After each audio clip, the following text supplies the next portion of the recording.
Assalamualaikum warahmatullahi wabarakatuh. Balik lagi dengan channel Fakta Kehidupan. Nah, seperti biasa sebelum kita mulai membahas sebuah cerita, kita absen-absen dulu nih. Kalian semua yang lagi pada nonton Fakta Kehidupan dari daerah mana aja? Kalian bisa tuliskan di kolom komentar ya, karena kemarin udah banyak banget yang komen-komen di sana yang bilang hadir. Ada yang dari Pekalongan, Pemalang, ada juga yang dari Banjarnegara, Wonosobo, dan Kebumen. Ada pula yang dari Jawa Timur, Jawa Barat, dan juga Lampung. Ada juga yang dari Sulawesi, Kalimantan Barat, Pontianak, ada juga yang dari Jayapura, Denpasar, Bali, dan dari luar negeri pun ada kayak Taiwan, Hong Kong, Filipina, Singapura, Malaysia, Arab Saudi pun ada. Pokoknya kami ucapkan banyak-banyak terima kasih dan mohon maaf. Tidak bisa disebutin satu persatu karena banyak banget yang komen-komen di sana. Nah, kalian semua yang pengen komen-komen juga bisa di kolom komentar. Kami ucapkan banyak-banyak terima kasih dan selalu mendoakan kalian semua semoga dalam keadaan sehat walafiat.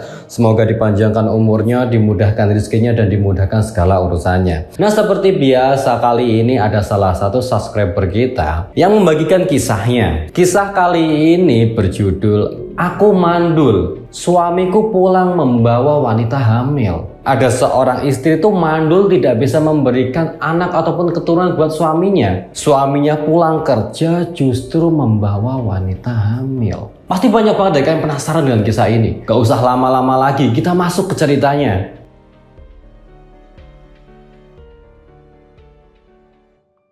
Nah, seperti biasa nama dan tempat kita samarkan untuk kepentingan bersama. Sebuah keluarga memang terkesan belum lengkap, terkesan belum sempurna apabila di dalamnya belum ada seorang anak, belum ada tangisan seorang bayi, belum ada keturunan di dalamnya. Begitu juga seperti kisah yang dialami seorang wanita, sebut saja namanya Sari. Nah, Sari itu adalah seorang guru SD sekolah dasar. Dan suaminya itu adalah seorang supir bus antar kota. Kehidupan Sari dan suaminya, sebut saja namanya itu Yanto. Kehidupan Sari dan Yanto itu terkesan bahagia. Keluarganya harmonis, keluarganya bahagia. Bahkan usia pernikahan mereka yang sudah cukup lama itu terkesan seperti baru menikah, seperti pengantin baru. Masih anget-angetnya, masih bahagia-bahagia, masih mesra-mesranya. Nah, kadang kemesraan mereka itu diumbar di depan umum, di depan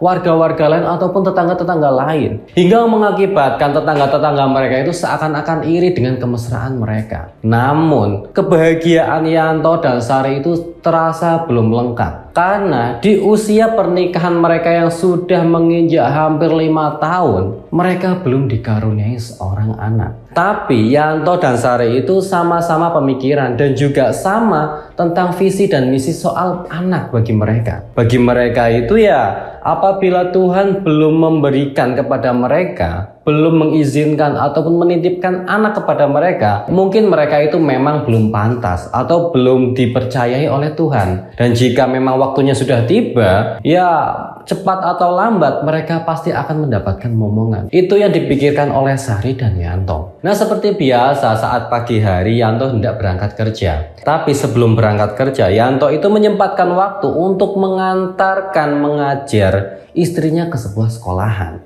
Nah, pada saat itu, saat mau berangkat bekerja, saat membonceng motor, Sari dan Yanto itu terlihat mesra sekali. Nah, di depan rumahnya, Yanto dan Sari itu kan tinggal di sebuah komplek perumahan. Saat keluar rumah itu di depan sudah ada ibu-ibu yang sedang belanja sayur. Nah, ibu-ibu itu pun ngomong, "Wah, Pak Yanto sama Bu Sari masih kelihatan mesra aja ya, kayak pengantin baru." Kata salah satu tetangganya Sari itu. "Iya dong Bu, walaupun kita udah menikah lama, tapi jangan sampai kalah dengan pengantin-pengantin baru. Kita tetap harus mesra dan tetap bahagia," kata si Sari membenarkan. Salah satu tetangganya itu pun ada yang ngomong lagi, "Bu Sari, jangan kerja terus dong, sekali-kali di rumah mesra-mesraan sama suaminya, biar cepet dapat momongan. Kalau kayak gini terus kalian cuma berdua-berdua terus perginya. Coba kalau udah ada momongan, pasti kalian ada yang nemenin. Di rumah juga Bu Sari nggak sendirian kala Pak Yanto sedang bekerja," kata salah satu tetangganya itu. Omongannya itu seakan-akan seperti terdengar biasa saja, tapi bagi si Sari itu seakan-akan sebuah sindiran. Karena seorang wanita itu hatinya tuh rapuh, hatinya itu sensitif. Apalagi perihal yang seperti itu, perihal kepribadian. Seakan-akan si Sari itu ditanya oleh tetangganya, kapan punya anak? Kok masih nggak punya anak aja? Kalian nggak bosen berdua-duaan terus, nggak pingin punya anak? Seakan-akan itu yang diterima oleh si Sari. Yanto pun mencoba untuk menenangkan si Sari. Ya nggak apa-apa lah Bu, sebagian saya juga masih betah kok berduaan sama istri saya, mesra-mesraan kayak gini. Nanti kalau udah ada waktunya, udah Tuhan berikan momongan buat kami juga pasti akan punya anak kok Bu. Jadi ya kami masih menikmati masa-masa ini aja. Masa-masa kita masih berduaan aja dulu, kata si Yanto seakan-akan menenangkan istrinya Sari itu. Nah, hingga akhirnya Yanto dan Sari pun pergi berangkat kerja. Nah, seperti biasa, sebelum Sari itu pulang ke rumah, Sari itu mampir dulu ke kios-kios buah, ke kios sayur, ke kios beras untuk belanja bahan-bahan pokok di sana. Sari belanja, menyiapkan makan malam untuk Yanto nanti waktu pulang kerja. Dia belanja. Hingga akhirnya saat ia belanja sayur, tiba-tiba penjaga kios itu menegur Sari. Bu, kok belanjanya sendiri aja Bu? Kemana anak dan suaminya? Kok nggak ada yang nemenin? Kata penjaga kios itu. Nah, sekian kalinya hari ini ada yang menanyakan perihal anak. Sari seakan-akan hatinya itu kok hari ini tuh ada yang aneh. Kok seakan-akan semua orang itu mengadili Sari. Seakan-akan dia itu merasa ya itu aneh. Ya bahwasanya seorang wanita kalau nggak bawa anak itu kenapa sih memangnya? Kok seakan-akan orang-orang itu kok pada nanyain anak-anak dan anak. Hingga akhirnya Sari pun merasa bete. Nggak mood gitu loh. Nggak enak aja. Belanjanya udah nggak nyaman lagi. Iya Bu, suami saya sedang kerja. Terus anak ibu di mana? Lagi sekolah ya? Maaf Bu, saya belum punya anak. Oh gitu, pantesan kok sendiri aja, kata penjaga kios itu. Hingga akhirnya Sari pun buru-buru belanja di sana, segera menyelesaikan belanjaannya dan akhirnya meninggalkan kios itu. Sari itu sedikit agak jengkel. Kenapa hari ini tuh seakan-akan semua orang itu mengadili dirinya? Seakan-akan itu bertanya kemana anaknya, kapan punya anak, di mana anaknya. Seakan-akan perihal anak. Entah apa yang dirasakan Sari itu, pokoknya hari itu dia jengkel banget. Bete pokoknya emosi. Sari pun pulang. Malam harinya setelah dia menyelesaikan masakannya untuk suaminya makan malam, Sari pun menunggu suaminya pulang. Hingga akhirnya kurang lebih jam setengah 10 terdengar suara motornya Yanto datang. Nah, saat Yanto pulang, itu Yanto tidak langsung masuk ke rumah. Yanto itu disempatkan ngobrol-ngobrol dan bercanda-bercanda dengan anak-anak di depan rumahnya itu. Di depan perumahan komplek itu ada anak-anak yang sedang bermain. Yanto itu ngobrol dan bercanda-bercanda dengan anak-anak di sana. Dan Yanto memberikan beberapa permen kepada anak-anak itu. Nah, selesai memberikan permen-permen kepada anak-anak itu, Yanto pun masuk ke rumahnya. Ia sudah disambut sama istrinya. Sari pun bertanya kepada suaminya, "Lagi ngapain Mas?" Kata si Sari sambil mencium tangannya si Yanto itu. Biasa, ngobrol sama anak-anak. Aku memberikan beberapa permen kepada mereka. Lagian kan aku nggak punya anak, kata si Yanto.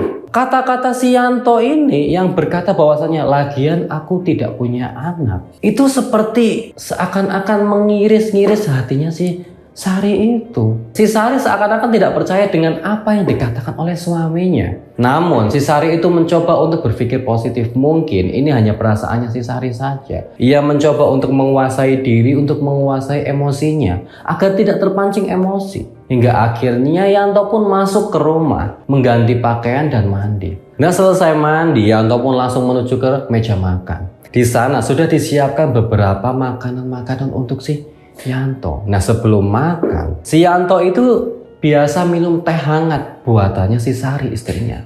Ia meminum teh hangat buatan si istrinya itu. Nah, setelah selesai minum teh hangat, si Yanto pun langsung menyicipi masakan makanan-makanan yang udah disiapkan oleh istrinya itu. Dan tiba-tiba suasana berubah begitu drastis saat si Yanto mengkomentari masakannya si Sari. Dia ngomong, "Sayang, hari ini kok masakannya aneh ya? Kayaknya kurang asin, kurang enak aja. Ada apa ini?" kata si Yanto. Si Sari yang dari tadi pagi sudah menahan emosinya karena harinya begitu berat. Pagi hari sudah dikomentari oleh tetangga katanya belum punya anak. Siang harinya dikomentari sama tukang sayur bahwasanya kenapa dia datang sendiri tidak membawa anak. Dan malam harinya Dan malam harinya ia dilukai oleh kata-kata suaminya sendiri karena dia belum punya anak. Dan sekarang dia dikomentari tentang perihal makanannya. Malam itu Sari meledak bukan main. Ia emosi, ia marah kepada suaminya. Kenapa sih dengan hari ini?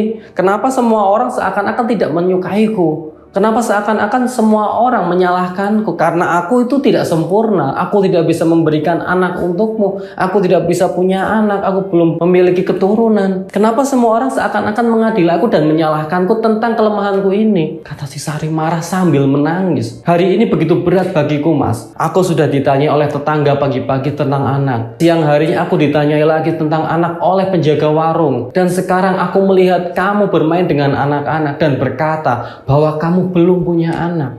Apa salahku, Mas? Kenapa aku seperti ini? Kenapa aku tidak bisa punya anak dan tidak seperti wanita-wanita pada umumnya? Kata si Sari sambil menangis. Bagaimana tidak seorang wanita dianggap sempurna apabila dia berhasil memberikan keturunan untuk keluarga dan suaminya? Nah, itu yang sedang dirasakan oleh si Sari. Ia tidak bisa memberikan semua itu kepada keluarganya dan suaminya. Dan Yanto pun bingung, kenapa tiba-tiba istrinya Sari mempermasalahkan anak.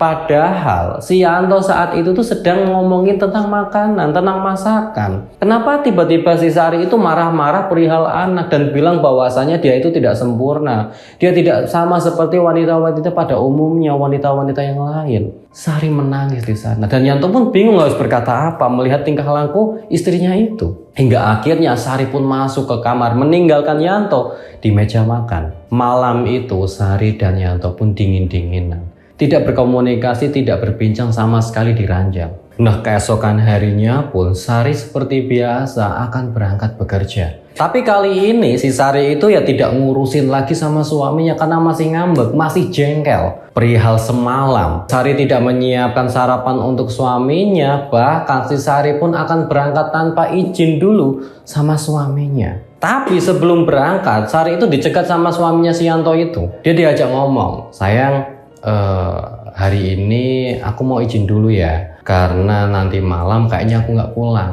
Aku ada 2 hari tambahan kerja, jadi kemungkinan aku akan tidak pulang selama 2 hari itu. Jadi kamu nggak perlu nunggu aku dan jangan lupa sebelum tidur dikunci dulu ya pintunya, kata si Yanto. Mengingatkan dan meminta izin kepada istrinya bahwasanya nanti selama 2 hari Yanto itu tidak pulang dikarenakan ada kerja tambahan.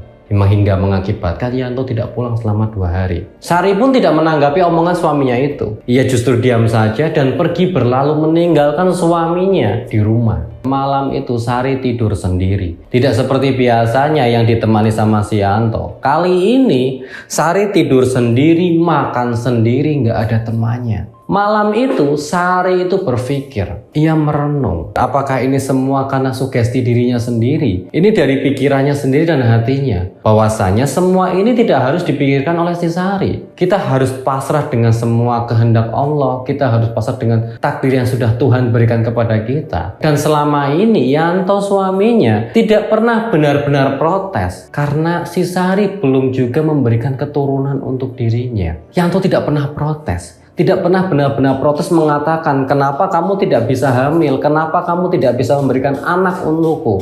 Yanto tidak pernah mengatakan hal itu kepada si Sari. Hingga akhirnya Sari pun menyesal, mungkin semua ini hanya sugesti dirinya saja. Mungkin pikirannya saja yang menggiring dia untuk jadi emosi kepada suaminya dan keluarganya itu. Sari harusnya itu bersyukur mendapatkan Yanto, mendapatkan suami seperti Yanto. Selama 5 tahun dia belum dikaruniai seorang anak. Dia tidak pernah protes. Dan dia juga bisa saja mencari wanita lain yang lebih pantas, lebih daripada si Sari, yang bisa memberikan keturunan yang lebih cantik, lebih baik daripada si Sari. Bisa saja Yanto melakukan semua itu. Hingga akhirnya Sari itu berpikir, bisa saja semua itu dilakukan oleh suaminya. Tapi selama ini ia tidak pernah melakukan hal itu. Jadi yang harus dilakukan oleh Sari itu ya baik sama suaminya, membuat bagaimana caranya agar suaminya itu betah di rumah dan tidak meninggalkan dia.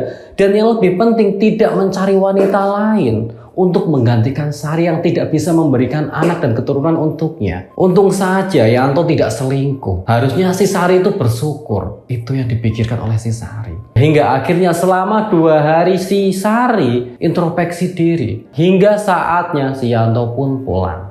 Sari menyiapkan makanan, masakan makanan kesukaan suaminya itu. Disiapkan untuk makan malam, dihidangkan kepada suaminya nanti saat pulang. Dia bersiap memberikan yang terbaik untuk suaminya sekaligus sebagai bukti, sebagai permintaan maafnya atas kejadian kemarin. Nah, tidak lama kemudian terdengar suara motor sebagai pertanda bahwasanya suaminya telah pulang. Sari pun langsung bergegas membukakan pintu untuk suaminya itu. Setelah dibuka, seperti tersambar petir, Sari melihat suaminya pulang membawa wanita lain yang lebih cantik dan lebih muda. Ditambah lagi, wanita itu seakan-akan perutnya seperti sedang hamil. Pikiran Sari kemana-mana, jangan-jangan benar. Ternyata benar apa yang ia pikirkan selama ini. Yanto suaminya selingkuh dengan wanita lain yang bisa memberikan keturunan untuk dirinya. Dan sekarang Yanto membawa pulang selingkuhan itu yang sedang hamil untuk tinggal bersama Sari dan Yanto serumah. Sari pikirannya kemana-mana, negatif thinking kemana-mana, hingga akhirnya pikirannya tidak sanggup lagi memikirkan hal-hal itu. Hingga akhirnya Sari pun jatuh pingsan saat melihat si Yanto bersama wanita lain yang sedang hamil itu. Pagi pun tiba, Sari pun tersadar dari pingsannya itu. Ternyata si Sari sudah ada di rumah sakit, sedang berbaring di ranjang rumah sakit. Di sampingnya terlihat ada ibunya Sari yang sedang duduk melihat khawatir anaknya yang tidak kunjung bangun. Sari pun langsung memeluk ibunya itu. Ia menangis di pelukan ibunya. Sari menceritakan semua apa yang ia rasakan. Ia minta maaf kepada ibu. Ibu, maafkan aku. Kenapa aku menjadi seperti ini? Kenapa aku menjadi seorang wanita yang tidak sempurna? Tidak layak menjadi seorang istri bagi pria manapun. Aku tidak bisa memberikan keturunan untuk keluarga. Aku tidak bisa memberikan anak untuk suamiku. Kenapa aku dilahirkan dan ditakdirkan menjadi wanita yang tidak sempurna? Kenapa, Bu? Kenapa? Ia menangis di pelukan ibunya. Ibunya hanya memeluk erat anaknya itu, si Sari, sambil berkata, yang sabar nak, yang sabar. Mungkin Tuhan belum mempercayakan keturunan untukmu. Sambil menunggu kita diwajibkan untuk bersabar dan terus berdoa dan berusaha. Nanti juga kalau sudah waktunya, pasti kita akan dititipkan seorang anak untuk kita jaga, kata ibunya. Tapi Bu, karena aku tidak bisa memberikan anak, tidak bisa memberikan keturunan untuk Mas Yanto. Mas Yanto pulang membawa wanita lain, Bu. Mas Yanto selingkuh, mencari wanita lain yang bisa memberikan keturunan untuknya. Wanita mana yang sanggup melihat semua ini, Bu? Wanita mana yang sanggup untuk satu rumah dengan selingkuhan, dengan madunya dari suaminya sendiri, Bu? Aku tidak sanggup, Bu. Aku tidak sanggup, kata si Sari bercerita sambil menangis di pelukan ibunya. Hingga akhirnya Sari pun bertanya kepada ibunya, di mana Mas Yanto, Bu? Di mana? Di mana pria itu? Dan di mana wanita yang ia bawa pulang tadi malam? Kata si Sari. Ibunya pun bercerita bahwasanya Yanto dan wanita itu sedang di depan bersama ayahnya. Hingga tidak lama kemudian ayahnya si Sari pun masuk bersama Yanto dan wanita itu dan seorang pria. Ia pun masuk. Sari tidak sanggup melihat keadaan ini, melihat suaminya bersama wanita lain yang sekarang sedang mengandung anaknya si Yanto, suaminya si Sari. Air matanya si Sari tidak bisa dibendung lagi. Ia terus menangis, meneteskan air mata. Ibunya si Sari menceritakan semua apa yang dirasakan anaknya si Sari itu kepada suaminya, kepada ayahnya si Sari. Hingga akhirnya setelah mendengarkan semua penjelasan dari ibunya si Sari, ayahnya si Sari pun menjelaskan kepada si Sari itu, sayang, kamu harus tenang dulu. Kamu jangan salah paham. Biarkan Yanto menjelaskan semua ini kepada kamu, baru kamu memutuskan apa yang akan kamu lakukan. Jangan asal berpikiran negatif. Biarkan suamimu menjelaskan kronologi dan duduk kejadiannya dulu, baru kamu bisa memutuskan, kata ayahnya si Sari. Hingga akhirnya Yanto pun bercerita, menceritakan kronologi siapa wanita itu yang sedang hamil. Yanto bercerita bahwasanya si wanita yang sedang hamil itu bernama Yuli. Wanita yang ia kenali, yang ia temui di bisnya waktu ia hendak pulang. Nah, di bis itu ternyata si Yuli salah naik bis, salah tujuan. Dia tertidur di bis dan tidak tahu telah turun di terminal yang salah. Malam itu Yuli itu bingung mau tinggal di mana, mau tidur di mana. Dia menelpon suaminya, katanya suaminya besok baru bisa datang, baru bisa menjemput. Karena malam itu di terminal sudah tidak ada bis yang untuk mengantarkan Yuli untuk pulang. Jadi dengan terpaksa Yuli itu ikut supirnya, ikut Yanto pulang. Yanto akan menerangkan, akan menjelaskan kronologinya kepada si Sari. Tapi ketika hendak Yanto menjelaskan semua kronologinya, si Sari sudah tiba-tiba jatuh pingsan terlebih dahulu sebelum Yanto menjelaskan semua duduk permasalahannya. Hingga akhirnya si Sari pun dikenalkan kepada wanita itu yang bernama Yuli. Dan sosok pria di samping Yuli adalah suaminya yang sudah menjemput Yuli. Si Yuli menjelaskan bahwasanya memang benar. Benar mbak, saya itu adalah penumpangnya Mas Yanto. Saya ketiduran di bis hingga salah turun terminal. Malam itu sudah tidak ada lagi kendaraan. Hingga akhirnya Mas Yanto menawarkan saya untuk ikut dengannya, untuk tidur di rumahnya bersama Mbak Sari. Tapi ketika saya dan Mas Yanto datang ke rumah, tiba-tiba Mbak Sari sudah jatuh pingsan dulu sebelum saya dan Mas Yanto menerangkan atau menjelaskan duduk permasalahannya. Dan sekarang suami saya sudah menjemput. Saya hendak pamitan dan langsung pulang saja ya, kata si Yuli. Hingga akhirnya ternyata si Sari itu salah paham. Ia teracuni oleh sugestinya sendiri, oleh pikirannya sendiri. Hingga salah paham dan salah sangka terhadap suaminya. Memikirkan hal yang tidak-tidak tentang suaminya dan wanita yang ia bawa pulang. Hingga akhirnya Sari pun meminta maaf atas kejadian ini. Nah, begitulah kisah dari salah satu subscriber kita yang dibagikan kepada fakta kehidupan. Memang terkadang seseorang itu, apalagi wanita, itu hatinya sangat rentan. Ia lebih memikirkan, lebih mengutamakan hatinya dulu dibanding logika dan kejadian yang sesungguhnya. Jadi kita harus hati-hati dan pelan-pelan apabila bicara ataupun ya berhubungan dengan seorang wanita, karena hatinya begitu rapuh dan rentan. Dan jadi seorang wanita, kita harus belajar dari kisah ini. Kita harus tetap berpikir positif, memastikan duduk permasalahan dan kronologinya. Jangan sampai kita sudah memikirkan yang tidak-tidak, kita melakukan yang tidak-tidak. Ternyata apa yang kita pikirkan dan kita lakukan itu adalah salah, karena kita tidak mempelajari dari permasalahan itu sendiri. Semoga dalam kisah ini kita dapat mengambil nilai-nilai penting, hikmah di dalamnya yang dijadikan contoh kepada kehidupan sehari-hari. Nah, bagi kalian yang pengen komen dan memberikan kritik dan saran yang membangun untuk fakta kehidupan, kalian bisa tuliskan di kolom komentar. Dan bagi kalian pula yang punya kisah-kisah unik, cerita-cerita menarik yang ingin dibawakan atau dibagikan kepada fakta kehidupan, kalian bisa tuliskan ataupun kirim lewat WA ataupun Instagram di bawah ini. Tetap dukung channel kami dengan cara like, komen, dan subscribe, dan tunggu video-video berikutnya. Sekian dari saya, semoga bermanfaat. Wassalamualaikum warahmatullahi wabarakatuh.